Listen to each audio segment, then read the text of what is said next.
Hey, it's Kevin DeWitt here. Welcome to another tip, trick, or technique session.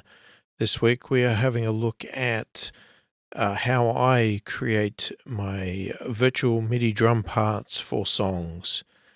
Now, first let me say I'm not an expert. I'm not a producer. I am not making money off creating songs or anything like that. This is basically just what I do. It's very simple. It could even be classified as cheating a little bit, but it is what it is.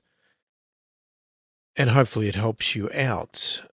This question was asked by one of my members of how to get your virtual drums to sound more realistic and less robotic. And this is the technique that I use. And again, like I said, maybe classified as a bit of a cheat, whatever you want to call it.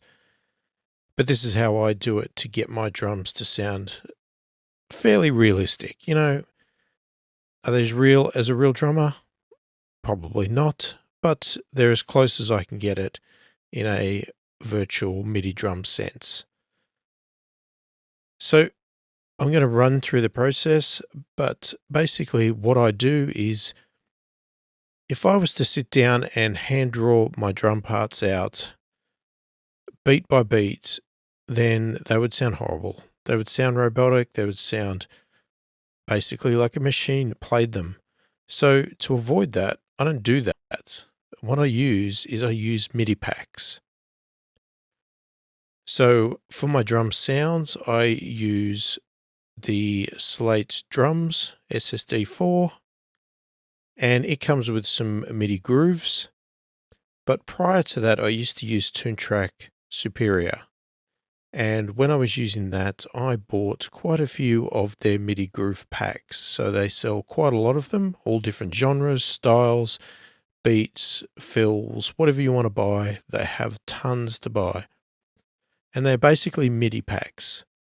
And they are played by real drummers. And that is how I get my drums to sound authentic, or as close as authentic as I can, because I'm not drawing my own drums. I basically scroll through all of these MIDI packs and I find the right drum part and I put that in. Now, as I said, those MIDI drum packs are played by a real drummer, and the MIDI files are just created from them playing a song. So you can't get more realistic than that in a virtual MIDI sense. And I basically just put the pieces together. So I will find the beat for the verse, the chorus, the intro, the bridge, put them all together, lay out the song, and then I will go through and I'll find a handful of fills that match the beats, and I will place them in so that you don't have a repetitive fill that goes through the entire song. That is one clear point that I see or hear in songs that have virtual drums, is that most people will just repeat the same fill run over and over again through the entire song. And it just screams fake drums straight away, because there is not a drummer in the world that would sit there and play the same fill 5, 10, 15 times through a song and enjoy what they do. There's just no way. Okay, so drummers like to do fills. They like to do unique fills. They like to switch them up. They might repeat them a couple of times through the song, but they're not going to do them in a row. So this is what I do to get my drums sounding as good as I can. So let's go through the process now and let's see how it's done. Okay, so generally there's two ways that I can start a song. One is I may have absolutely no idea what I want to do with a song. I don't have any parts at all. I have nothing at all, bare bones.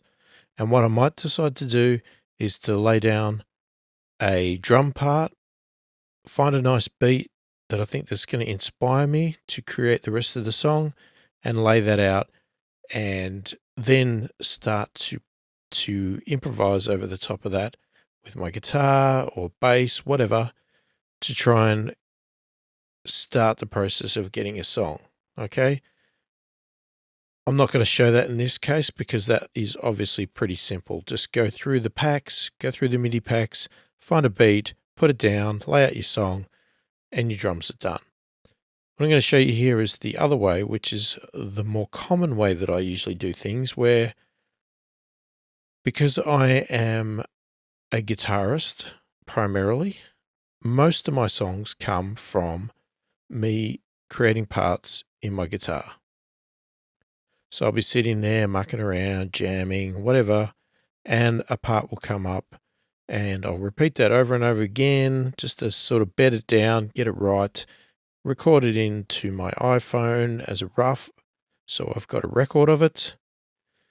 And then I will come back at some point in time and I will record it into my Cubase session. And generally, I'll do a pretty good job of it, but it's still a rough, okay, because I like to flesh out the song a bit better than that before I get into the real fine details of the recording. So I'll rough out a guitar part into there, and then what I'll do from that is then I will start to work out, okay, what is the tempo? Then I'll set the tempo of the track. And then what we do is we start playing with drums. And what we want to do is we want to try and find a beat that's going to match the guitar part. Now, you may have a beat in your head because you may hear it. You'll be sitting there listening to your guitar part and you'll go, okay, this is the drum beat that I want. It might be a boom, ch, boom, boom, ch, boom, ch, boom, boom, ch, whatever the beat is. So you might be able to fast pace selecting your beat by at least quickly first finding a beat that matches that or is close to it. But even though I might have a beat in my head, I still like to flick through because sometimes you can get some really great inspiration because an unusual beat may come up that you didn't even think of that matches or closely matches the guitar part. And you go, okay, I like that. I want that. So that's the first step, is we're going to do that. Now, what we need to keep in mind is that it may not be perfect. So we might find a drum part that pretty much matches. It may be perfect. It may be exactly what you want, but it may also be the perfect drum part, but it doesn't quite match the guitar, but it's very close. And this is why I don't record the guitar the first time 100%, because then what I'll do is I'll mute that guitar part, pick up my real guitar, play the same part again with the new beat that I've got put down, and see if it matches even better by changing my playing style slightly to actually fit into the beat. And I'm talking just minute changes. I'm not talking about a total rewrite of the guitar part. Okay, the beat needs to be pretty close to right with the guitar part. So it's just a slight tweak here and there, just moving where you accent a note or something like that, just a little bit, just to lock it into that beat and see if it works. If it doesn't, scrap that beat, go look for some more. Okay, so it can be a little bit of time consuming process, okay, and a little bit tedious to go through all the beats. But when you get it right, it is very rewarding. So how I'm going to do that is I might basically pick a spot in the song and I might set it to repeat. And for instance, I've got here a guitar track.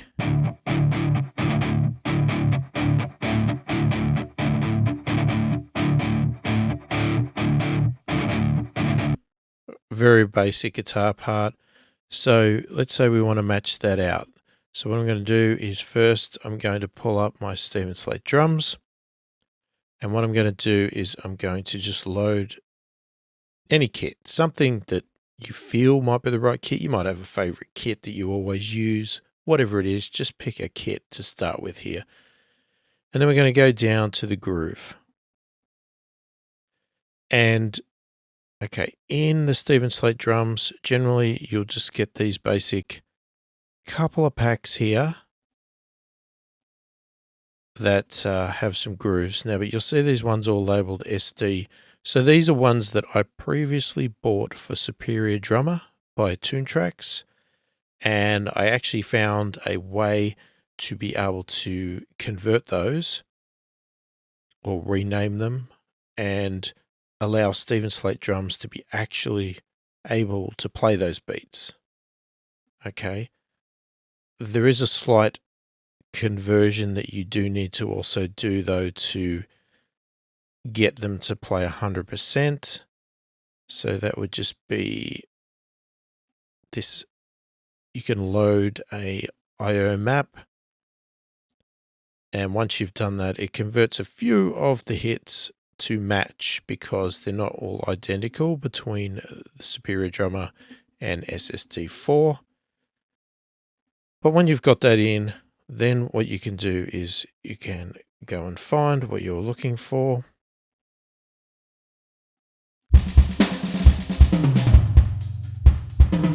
Okay, and you can start clicking around and it will automatically play them. Now, as I said, if you don't want to go through all of this process, then get yourself a copy of Easy Drummer from Toontracks or Superior Drummer if you want the more advanced features, and then just buy some of their MIDI packs and they will automatically work with their software. Obviously, you don't need to do the conversion. If you do want to do the conversion and you have some packs and you want to use the Steven Slate drums, I'll put a link down below where I've got another video where I actually show how I do the conversion. It is a very boring, time-consuming process if you've got a lot of packs, but again, once they're in, they're done. So, as I said, we're going to basically play the song, and I'm just going to switch through some drum tracks until I find something I like. Now, we could go on forever doing this, but I'm just going to quickly do it just to give you an idea of the process.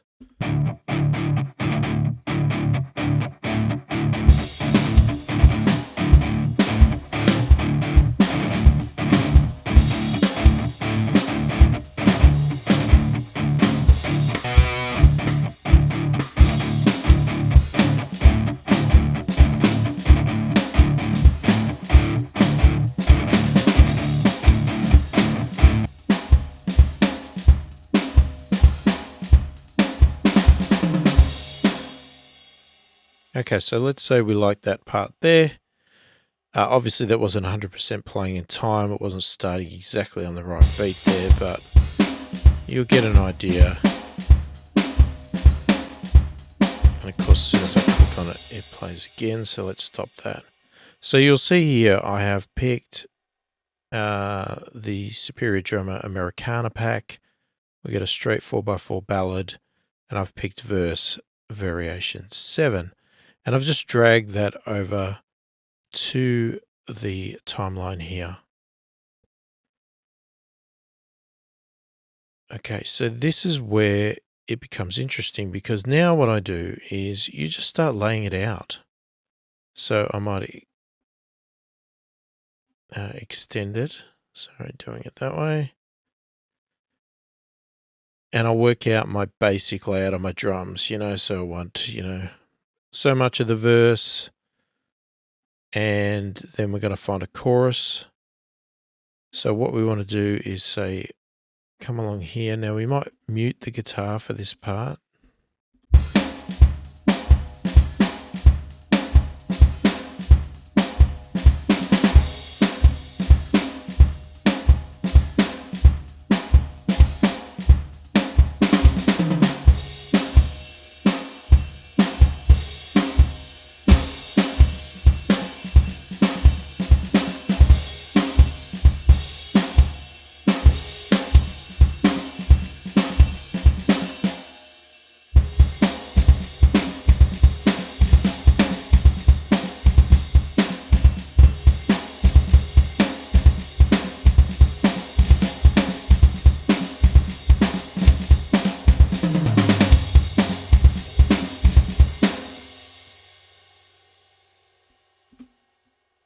Okay, so let's say we like that one there. And again, like I said, we need to we need to sort of zoom in and lay this out. I'm rushing this a bit here, so you're going to want to lay this out properly. So put it on the beat.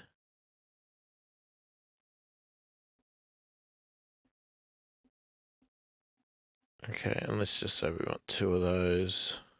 Rid of that. So here's our chorus now. And we're going to lay that down there. So it might be just a single chorus.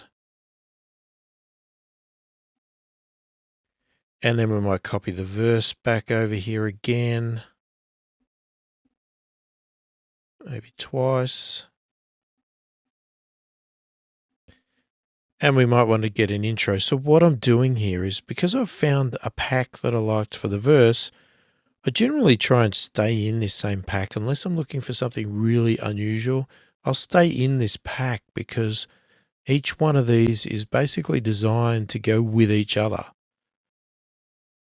So they've been written that way. So we might come in here and go, okay, I want an intro.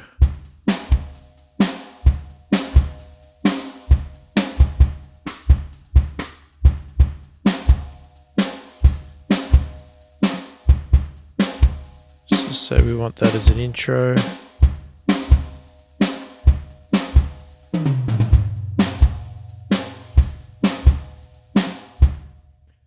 So now we've got an intro, a verse, a chorus, a verse.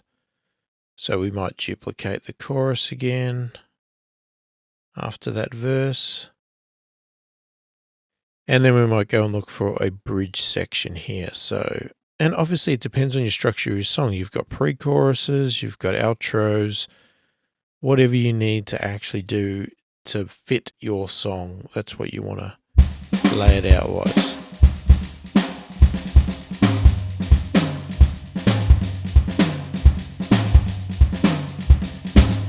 Okay, so let's go with the tom heavy version.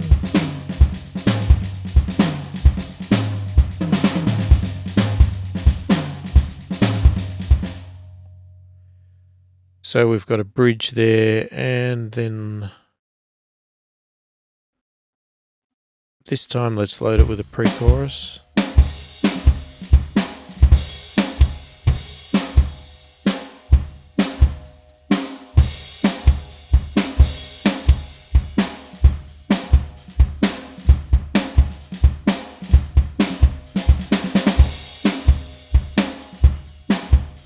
And then we copy our chorus again. And let's grab an outro.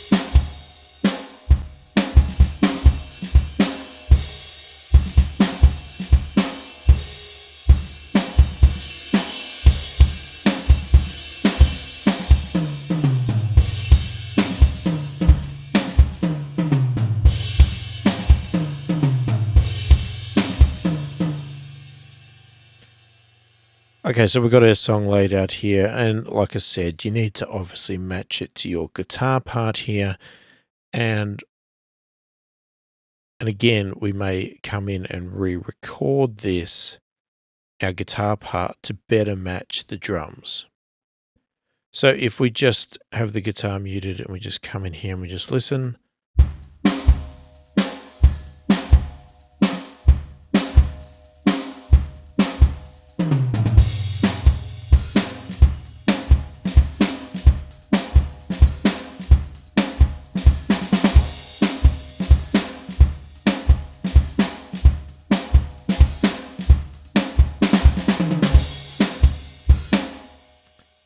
Sorry, and I've got the loop on there. We don't want the loop on. Let me just put it there. So we're about here.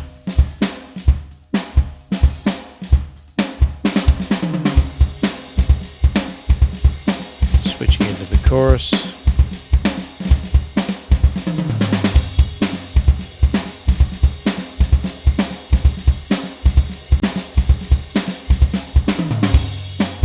Back to the verse. It's going to continue a bit. Then we go to the chorus.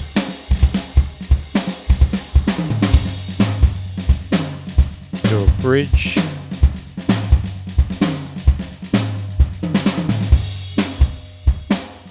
pre-chorus.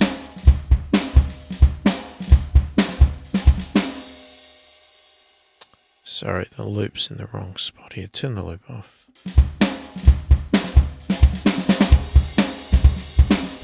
Back to the chorus one last time.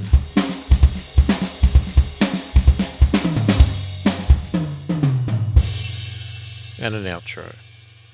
Now you can hear there a lot of these components all had fills in them, but if they don't, that's where I would then come in and you see here we've got fills. All different types.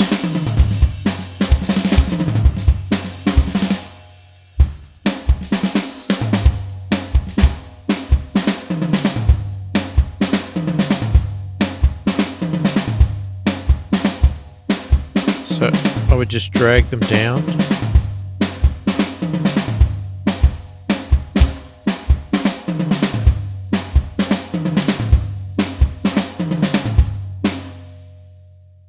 Just turn the auto play off for a minute. So I'd just drag a few down.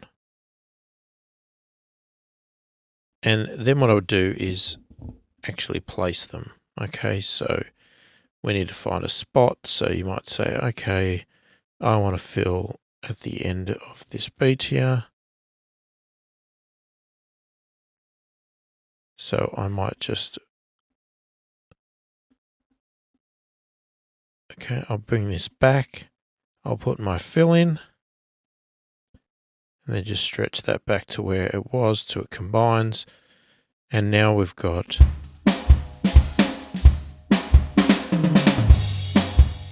a fill in there. So I've got one fill. Now I find another fill, and let's say we do it again at the end of this verse component, and we'll put a different fill.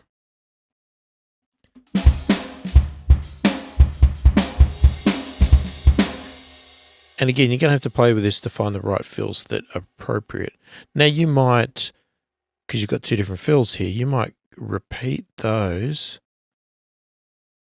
on the next verse, but you might want to switch it up and you might do it backwards. So do that one and then that one. So reverse it around or do it in the same. It doesn't really matter. And we've got another fill here, or we could have several fills. We could have as many as you like. So we might say put that one where this pre-chorus and the chorus is. So just drag that over.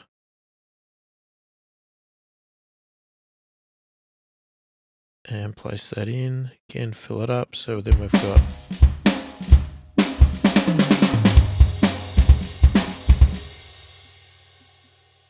okay, so in theory now we've got an entire song. We've got intros, we've got verses, we've got fills going on, we've got choruses, everything's great. All right, now on the odd occasion, the part may be perfect to a point, but there's still something missing. There could be a need to add a couple of cymbal hits in certain spots. And that's where I would come in and I would just draw in a cymbal hit or whatever I need to do, just find the right notes.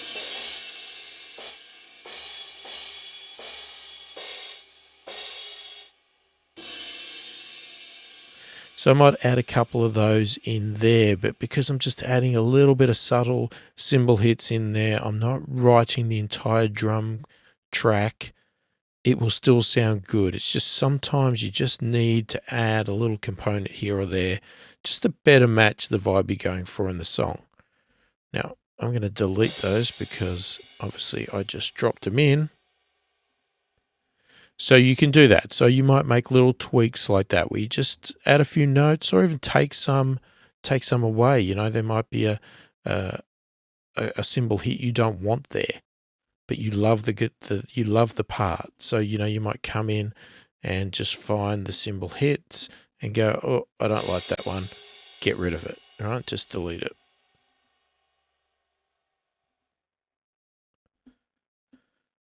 So we've got that. And if we brought in our guitars, it'd probably sound horrible because it's probably not lined up to the beat.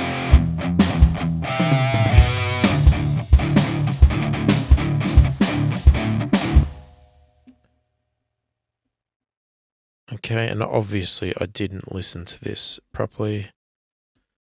So let's just chop it here. Let's just move it back a bit, see if we can line it up a bit better.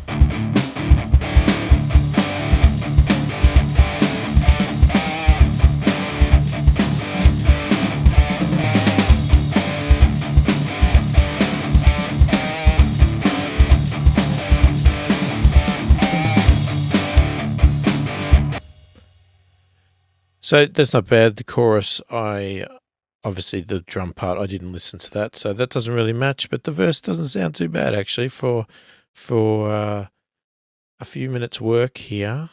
That hasn't gone too badly. So you can sort of see the process there. Now, would we be done there? No. As I said, I would go back and probably re-record those guitars a lot better. Get my sounds right, everything else, and actually play it to the drum track now so that I lock it in nice and tight with the drum track, and there's no mismatch or sounding like they weren't together. You know, you are actually together now because you've got your drums laid out. You like the drums, they're perfect. Now you go and put your guitars back on top, or your bass, or whatever it was that you're playing. Now, the other thing I like to do as well, and this is a great thing about virtual drums, is now that I've got my part there, and let's say I've re-recorded my guitars and my bass, now what I might do is actually come in and listen to the kit and go, is that the right kit for the song? Or do I want something different? So let's lock in a loop of that there and turn the loop on. So what I would do in this case is obviously loop the song and start loading different kits to see which one I think sounds the best with it, because it can definitely change the whole vibe of the song just with the sound of the kit.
So what I would generally do is I would just go through as much as I want. Look, if I find the sound straight away and I'm happy with it, I'd go with it. But generally, I like to go through, at least 10 to 20 just to confirm my opinion. And what I'll do is as I'm flicking through them, I'll just write down on a notepad the numbers or the names that are ones that are jumping out at me as I like this. And then once I narrow it down, so let's say I've narrowed it down to this rock kit here, 1, 2, and 5 and 10. Let's say I've locked it down to 4. Then what I'll do is I'll quickly switch between those 4, and I'll start to eliminate them until I get down to my 1. And don't let the names confuse you here. As you can hear there was some country drums there that would have suited. Obviously, there's going to be some that don't suit at all.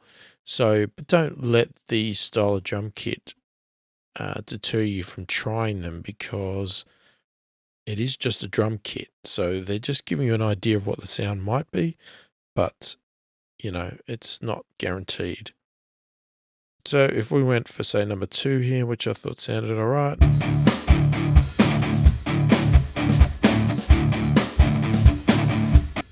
Now you can obviously take this to another level again, and you can switch out the drums or change the style here, so you can actually edit the instrument and, perfect each. You might say, I love that snare, not real keen on the toms, or I want to switch out these cymbals, whatever it is. You can obviously do that to that level, depending on which software you're using, whether you're using the Steven Slate Drums or Easy Drummer or Superior or any other drums, right? We're not locked to the ones that I've said. You can pick any drums you like, as long as you've got the functionality you like. So I generally won't swap instruments out unless I have really struggled to find the perfect kit, but I have a kit that might be overall great. So I might find one that has all the right toms, all the right cymbals, and the right kick, but I'm just not happy with the snare. Then I might swap out the snare, or vice versa. It might be everything's great except I don't like the kick, and I might swap out the kick. That's generally about the level I might do to adjust these drums. I like to just sort of stick with what basically the professionals have picked. You've got other packs here, so we could have put it with a Chris Lord Algae style drum kit here, which he's obviously professionally got this recorded and set up for this software, and we can listen to see if his style fits in with this song. You might have to adjust the volume a bit because it's a bit loud, but that's a really thumping kit there. So that could suit your style better. You can buy these, obviously, additional packs if you so choose. Recommendations for software. Obviously, I like the sound of the Steven Slate drums, but if you are after lots and lots of grooves, Steven Slate Drums is not the one to get for you, because when I bought this, it came with these couple of packs, and I've never seen him release any other pack since. So he's not into creating MIDI grooves, whereas you can see all of the Superior drum ones I have, and I haven't bought any for a few years now, and I'm sure there's a ton more available. So if you want lots and lots of MIDI grooves, then I suggest check out the Toontrack's Easy Drummer or Superior Drummer product. If you don't want the MIDI tracks, you want some great sounding drums, then I use the Steven Slate drums. I think they sound very natural and fantastic. But there's plenty of other products out there, so try them out and see which one you like the best. One suggestion I do make when you are trying to pick your ones, listen to the cymbals. I find that the cymbals are what really screams fake drums to me, and this is why I like the Steven Slate drums. To me, the cymbals sound really authentic and natural, whereas I've heard other virtual drum kits where everything sounds great, but the cymbals just sound absolutely horrible, and they're impossible to mix into your song nicely without them sounding terrible and fake. So have a listen to the entire kit, but pay attention to the cymbals, because that to me is the spot where the problems come in with fake drums. All right, so there's my process for creating a virtual MIDI track drums in my songs and laying them out and getting them ready to build up my song and finish the song off and record it and have it sounding as best as I can to it being real drums. Hopefully this has helped you. Again, I don't claim to be a professional at writing or producing or creating drum parts. This is just my cheat and my way of doing it that I did for my songs for my own personal benefit. So try it out on your next song, see how it feels to you, see if you like doing it, and enjoy the process. Enjoy recording your own songs and creating them. Have fun and play with lots of drum sounds, as they all sound great. And if you can get a realistic sounding kit in your song, then you'll be extremely happy with the way your song comes out and how it sounds. So check it out, leave comments, ask me questions. Don't forget to like the video, subscribe to the channel, click on the bell for notifications so that you don't miss any videos as I release them. And if you'd like any training covered, if you'd have anything that you would like me to explain or teach, then please place that in the comments, because I'm happy to do videos for people and to help out where I can. And I'm always looking for new ideas of things to cover off in my videos. So let me know. Hopefully it's been helpful. Thank you for watching, and I'll catch you in the next one.